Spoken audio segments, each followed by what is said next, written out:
said you got to have certain things to be, get a record like that, and it's good, man. College Scout the whole year says a lot. This happened. Couldn't happen to a better person, man. So happy for him. You guys able to, relax a little bit after? It seemed like Paul mentioned that, it was weighing on his mind a little bit. It seemed like the game really unfolded for you after he passed. It's weird, because I think everybody's conscious of it. It's not the primary by far, but everybody's conscious of it.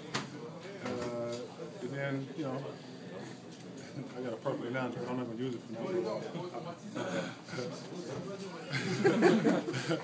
But,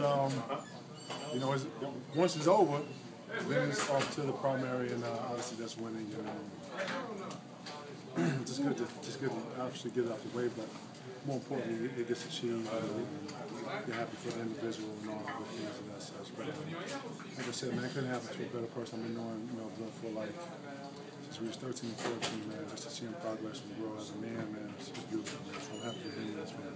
With so much player movement, Kevin, throughout the NBA, do you think these moments are going to be very rare in the future? Very much so. And it's sad to say that, but I think the business of basketball is great for that. I thought,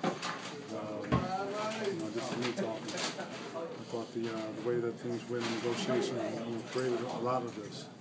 Shorter contracts and having the players to I don't want to say get tricky with how they do certain contracts and stuff. But when you're able to sign 3, 4 years, 5-year max deals versus 7, it takes the longevity from obviously the individual with the franchises. It makes it very hard to be with one franchise and actually have those fans see that player grow with that franchise, with that city.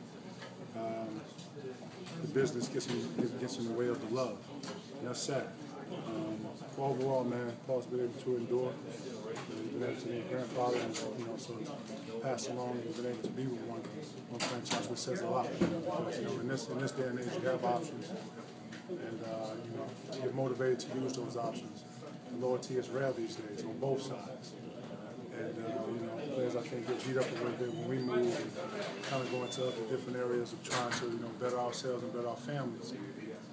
Versus the organization's not being a little bit more. But it's the business, and that's what we all know. I'm not bitching and complaining about it, never have. But it is conscious. I'm very conscious of it, and it is reality. So it says a lot. You see a guy like this to be able to come in here, with a franchise, good and bad, hard times, stay with it, shows loyalty. Paul, it's kind of funny, I don't know if he showed it to you guys, but he wears his emotions on the sleeve. And I told you I've been knowing him for a while. So we're seeing him here, fans, we're seeing him beat up. On the bottom, be able to grow, be able to come to play, he's to come.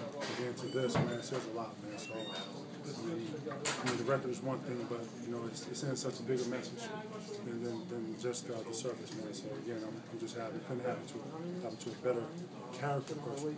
That's hard working, and that's what you want from a franchise player.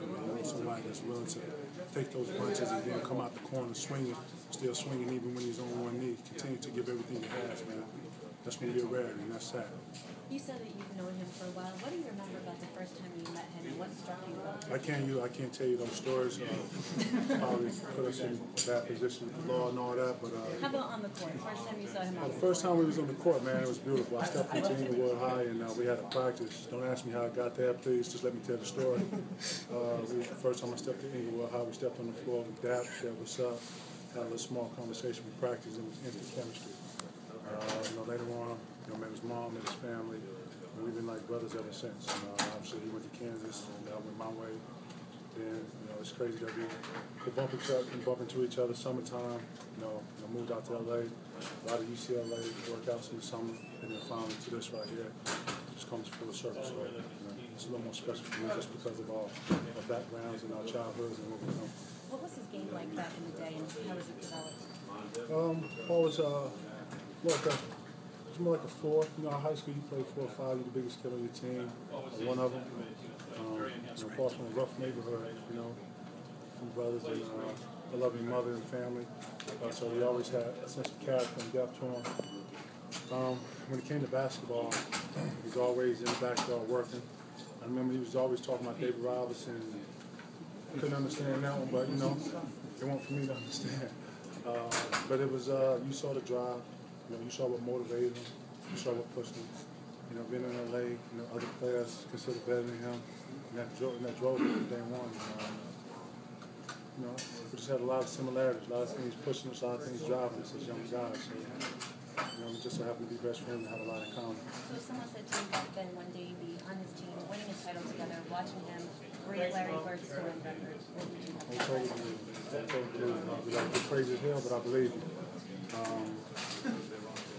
It's good. It's just good, man. You know, we can sit back and joke about holes in our shoes and playing with, you know, itty bitty shorts and all this other stuff. Yeah. And then to be full circle right here, well, it's great, man. So congratulations, Shula. better shorts?